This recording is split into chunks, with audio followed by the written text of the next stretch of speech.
안녕하세요. 코리안 스캘퍼입니다. 자, 오늘은 뉴스를 확인하면서 거시 경제적인 상황에 대해서 점검을 하고요. 그리고 또 지표들을 보면서 이런저런 저의 해석을 한번 해보도록 하겠습니다.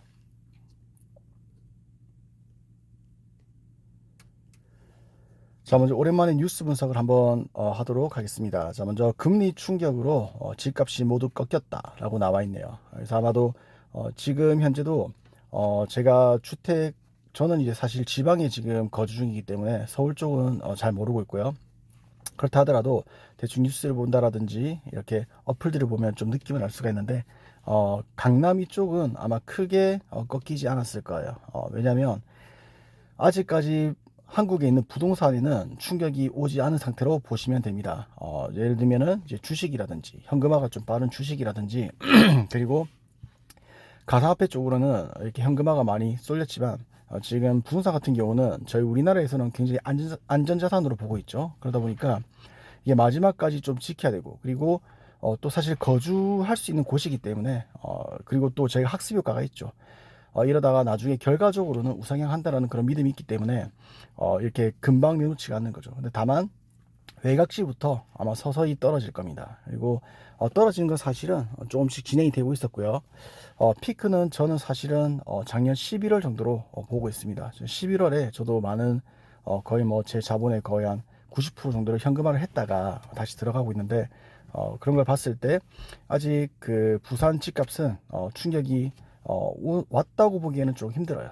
부산도 마찬가지고 아마 대구도 마찬가지일 거고요. 그리고 대구 같은 경우는 사실 제가 부동산 전문가는 아니기 때문에 잘은 모르지만 대구 같은 경우는 이번에 아마 일부 지역이 해제된 걸로 알고 있는데 그러니까 서울 같은 경우도 마찬가지겠죠. 그러니까 지금 관건은 뭐냐면 집값이 꺾였다고 치면은 다음 나오는 게 대부분은 이제 다음 스텝은 뭐냐면 그 조정 해제겠죠. 조정 해제가 될 것인가 또는 뭐 서울 제외하고 지방이 될 것인가 이런 부분들이 있는데 개인적으로 굉장히 큰 관심사는 만약에 금리 인상 시기에 이게 해제가 될 경우에 어떤 영향이 있을 것인가, 집값은 오를 것인가, 그런 부분을 저는 좀 눈여겨보고 있는데 일단은 그 정도로 보시면 될 것 같고요. 그리고 자, 저희 나라는 아직까지도 좀 양적 완화적인 느낌의 정책들을 펼치고 있네요.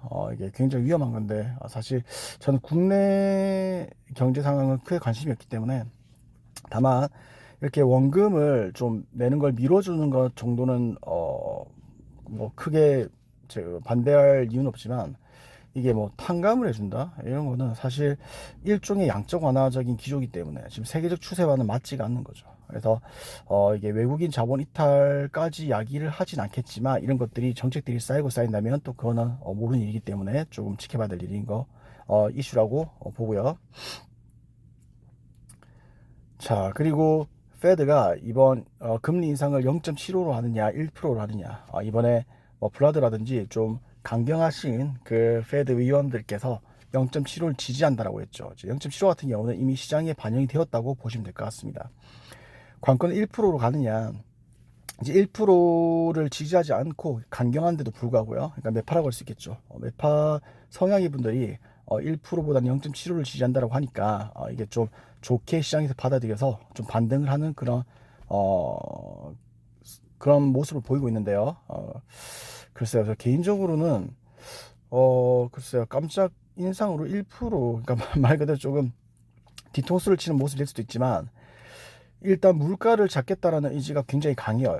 지금 페드에서는 표면적으로 그렇습니다. 그래서 이제 자산 시장이 좀 소위 말해서 박살이 난다 하더라도 일단은 인플레를 잡겠다라는 그런 거기 때문에 스탠스가 원래 그거야. 왜냐면 인플레가 지속이 되면 이제 증시는 살아날 수가 없어요. 사실 나스닥이 가장 중요한 거는 중요하게 생각하는 게 미국이에요. 근데 사실 이게 인플레를 잡지 않고는 나아갈 수가 없기 때문에 반드시 잡을 겁니다. 그러면 1%를 하는 게 맞지 않나 객관적으로 봤을 때. 그래서 좀 합리적인 의심을 좀 해봤고요. 그리고 자, 캐나다도 상당히 선진국이죠. 그리고 경제 규모도 있고요. 그리고 나로 되게 부강합니다. 자, 지금 이번에 1% 깜짝 인상을 했죠. 그러니까 이게 어떻게 보면 미국보다 더 앞서 나가는 건데 저는 오히려 이게 바람직하지 않나 생각을 합니다. 저희 나라 같은 경우는 개인분들의 대출이 많다 보니까 이런 정책을 시행할 수가 하기가 좀 힘들죠. 이번에 저희가 0.5를 인상을 했는데 사실 저는 좀 0.75 가야 되는 거 아닌가라는 생각을 할 정도로 미국은 0.75로 가는데 우리나라는 0.5로 간다. 저희 나라가 기축통화도 아니고 저희 나라가 경제가 더 부강한 것도 아니고요. 그러면 실적이 그렇다고 한국이 더 잘 나오느냐? 글쎄 봐야 알겠지만은 미국에 있는 기업들보다 더 잘 나온다. 이번 분기에. 그래서 저는 조금 글쎄 그런 근거는 찾기가 좀 힘드네요. 그래서 그러다 보니까 0.5를 올리는 건 좀 적지 않았나 생각을 하고 있습니다. 개인적으로는. 자, 그리고 자, 중국은 1%대 성장이 전망된다. 2분기 때. 자, 이게 이제 중국이 조금 in trouble 될 상황이 좀 많은데요. 확률이 되게 높은데 중국 같은 경우는 지금 금리를 크게 거의 낮추는 정책을 취하다가 최근에 들어서 좀 올렸었죠. 근데 자, 우리가 중국에 투자를 하는 이유는 뭘지에 대해서 고민을 해보시면은 답은 사실 중국은 기업들이 성장을 할 수 있다라는 그런 저희가 기대가 되게 높은 거예요. 근데 지금 이번에 봉쇄 쇼크 이런 것들을 보았을 때 기업 실적이 좋을 것 같진 않다. 그리고 또 이제 이번에 정부에서도 그 가격을 좀 조정을 했죠. 그래서 실적이 크게 나오지 않는 거예요. 그거를 국가에서 보조금 형식으로 이렇게 기업에 지원을 해주기 때문에 기업들이 살아남는 형식인데 만약에 1% 성장을 한다고 치면은 이게 더 이상 양적 완화적인 그런 정책을 취할 수가 없는 거죠. 금리를 낮게 유지한다라든지. 왜냐하면 외국 자본이 빠져나와 버리겠죠. 그러다 보니 그리고 중국은 좀 특이한 거는 사실 이게 외국 자본에 때문에 그렇게 나라가 막 휘청거리나라든지 그러진 않습니다. 아직까지도 아시겠지만 체제가 다르기 때문에 그런 거예요. 근데 그렇다 하더라도 이게 좀 지금까지 해왔던 그런 정책 기조로서는 좀 문제 봉착할 확률이 되게 높고요. 그렇다고 해서 이게 말 그대로 좀 어떻게 할 수가 없는 상황이죠, 지금 이제. 약간 막다른 길에 다다른 그런 모습인데, 양적 완화로 가기에는 기업 실적이 좋지가 않고, 그리고 그런 스탠스를 유지하게 되면은, 기업 실적 때문에 들어와 있는 외국 자본이 빠져나갈 것이고요. 그래서, 이게 이런 거 연계선상에서, 이번에 테크 기업들을 좀 키워주겠다, 중국에서. 이런 얘기가 나왔었죠. 테크 기업을 키우게 되면, 사실 외국 자본을 가지고 올 수 있는 가장 쉬운 방법이니까요. 근데, 그래서 아마 중국이 좀, 어떤 식으로 대응을 할지에 대해서 저는 좀 관심을 두고 지켜보고 있습니다. 자, 다음은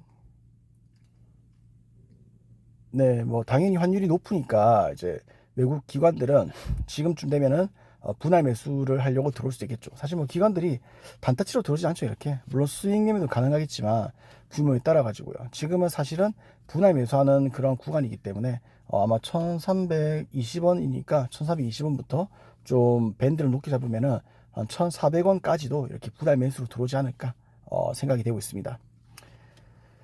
자, 이렇게 해서 뉴스를 좀 정리를 해봤고요. 자, 다음 이제 지표를 한번 보도록 하겠습니다.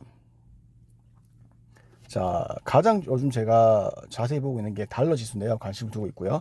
자, 달러 지수가 지금 108인데 한때 이제 109까지 올라갔다가 이렇게 좀 떨어졌습니다. 그래서 저도 나이가 그렇게 많지 않다 보니까 108, 109를 본 적이 없었던 것 같은데 이렇게 좀 많이 올라 있네요. 이제 달러 강세라는 거는 안전자산에 지금 돈이 쏠림 현상이 크다라고 해석할 수 있겠죠. 그래서 자, 유가도 지금 다시 올라가고 있고요. 유가가 올라가는 이유는 이제 바이든이 지금 사우디랑 얘기를 해서 증산을 해야 되는데 좀 좋지 않은 얘기들 많이 하고 있죠. 이제 그러다 보니까 이렇게 유가가 좀 반응하는 것 같습니다. 유가 수요가 많아질 거라서 말 그대로 경제가 회복될 거기 때문에 유가 수요가 많아질 거라서 유가가 오르는 게 아니라 좀 여러 가지 이유들, 예를 들면 이번에 러시아랑 또 각을 세우고 있죠.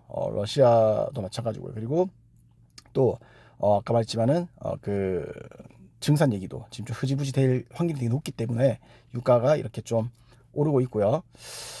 자, 이게 좀 지금 그런 상황이에요. 그러니까 유가가 떨어지면은 또 경기 침체 때문에 또 중국 봉쇄 때문에 이게 유가에 대한 수요가 줄어들 거다. 그러다 보니까 떨어진다. 그러니까 이게 어떻게 돼도 좀 나쁘게 해석이 되는 그런 시장 상황이고 사실 그게 좀 어떻게 보면 시장 심리라고 볼 수 있겠죠. 자, 나스닥은 이렇게 횡보했었고요. 어제 같은 경우는. 자, 빅스 같은 경우는 지금 공포 심리는 조금 낮아지고 있는데, 자, 그리고 미국 증시는 대체로 좀 하락을 했고요. 소폭 하락을 했고, 자, 그 다음으로 제가 좀 보고 있는 게 이제 원달러 환율인데, 지금 1324, 25 이렇게 왔다 갔다 하고 있죠. 글쎄요, 한 1350까지는 거의 갈 것 같아요. 지금, 달러 지수가 높기 때문에, 이렇게 시차를 두고 좀 올라가지 않을까, 개인적으로 보고 있고요. 자, 달러는 그렇고, 자, 국채도 제가, 또 중요하게 보고 있는데, 2년물이랑 그리고 10년물, 그리고 5년물, 금리 역전 현상이 지금 일어났죠. 이렇게, 역별이 되어 있는데, 자, 그만큼 지금 유동성이 많이 줄어들 거란 얘기예요. 그러니까 은행은 말 그대로 이자놀이라는 기관인데 은행에서 수익이 크지 않다. 그리고 오히려 적자가 날 수 있는 구조다. 단기적으로 봤을 때는. 그래서 요 부분도 저희가 봤을 때 당연히 이제 자산이라는 그릇이 있으면 시장이라는 그릇이 있으면 거기에 물이 많이 없겠구나. 그러면은 이게 크게 오르지 못하겠구나라는 거를 그러니까 지금 반등이 사실 기술적 반등이라고 볼 수가 있는 거죠. 그렇게 해석을 저는 하고 있고요. 자, 일본도 보고 있는데 뭐 일본 아직은 언급할 단계는 아닌 것 같고. 자, 그리고 그렇습니다. 자, 오늘 그리고 코스피는 이렇게 소폭 반등을 했는데 별 의미는 없고요. 자, 그래서 제가 내린 결론은 지금 비트코인도 오르고 있고 이더리움도 오르고 있고요. 이더리움 되게 많이 올랐네요. 많이 오르고 있지만 이게 현금화할 수 있는 되게 좋은 그런 구간이 아닌가. 예를 들면 제가 만약에 기간이라고 치면은 왜냐면 사실 그 비트코인을 투자하는 기관들은 뭐 그렇게 뭐 자금 막 크다라든지 이렇진 않거든요, 사실은. 그러다 보니까 좀 스윙적인 매매도 하곤 합니다, 이렇게. 그래서 물론 그 자본을 몇 년을 걸쳐서 투자하느냐에 따라 달라지겠지만 그래서 제가 볼 때는 제가 저번에 한번 하락을 예상했던 그런 영상 올렸었는데요. 같은 이유였습니다. 사실 CPI 발표 전에 원래 그렇게 좀 올렸다가 좀 떨어뜨리는 경향이 있어요. 만약 CPI 좀 잘 안 나왔을 경우에. 그러다 보니까 저희도 일부 현금화기 낫지 않았나. 그래서 실제로 저 같은 경우는 그때 그 136만 원대에서 이더리움을 또 일부 매수했다가 또 이렇게 스윙 매매를 했었거든요. 그리고 지금 제가 현금을 다 가지고 있지만. 자, 그리고 여러분들도 이제 이건 그냥 제 의견이지만 저는 이런 식으로 투자하고 있습니다. 그래서 제가 뭐 근거 없이 막 매매를 하기보다는 저만의 이런 기준을 가지려고 노력을 많이 하고요. 저도 뭐 이런 훌륭한 방송을 많이 보면서 참고도 하고 있지만 여러분들도 여러분들만의 그런 좀 의견을 가지면서 이렇게 하는 게 되게 좋지 않나, 장기로 봤을 때. 전 지표도 되게 중요하게 생각을 하고요. 거시경제도 되게 중요하게 생각하는데 저는 사실은 금리 인하하는 시점에 들어가는 게 가장 안전하지 않나 생각을 합니다. 하지만 또 저 입장에서는 수익 매매가 충분히 가능한데 이 자산시장 안에서 또 그리고 하락도 많이 했고요. 언제까지 또 그 금리 인하 시그널까지 기다리기가 좀 힘들기 때문에 이렇게 하고 있지만 만약에 내가 뭐 1,000만 원을 투자한다 치면은 뭐 지금은 제가 볼 때는 한 200, 300 정도만 투자하시는 게 맞지 않나라고 생각을 합니다. 또 추가 하락이 오면 그때 저희가 물량을 더 넣을 수가 있으니까요. 그런 식으로 나도 작은 기관이다 생각을 하시고 기관처럼 매매를 해보시면은 좋은 결과가 있지 않을까, 적어도 배우는 거 있지 않을까 생각을 합니다. 저는 구독자가 많이 없지만 저도 공부를 하고 복귀하는 겸으로 이렇게 많이 올리고 있어요. 그래서 혹시 듣고 좀이라도 도움이 되었으면 좋겠습니다. 뭐 좋아요 이런 것도 필요 없습니다. 댓글도 안 달아도 괜찮고요. 저는 제 만족이기 때문에 이렇게 재밌게 하고 싶습니다. 자, 좋은 하루 되시고요. 그리고 행복한 주말 보내시기 바랍니다. 감사합니다.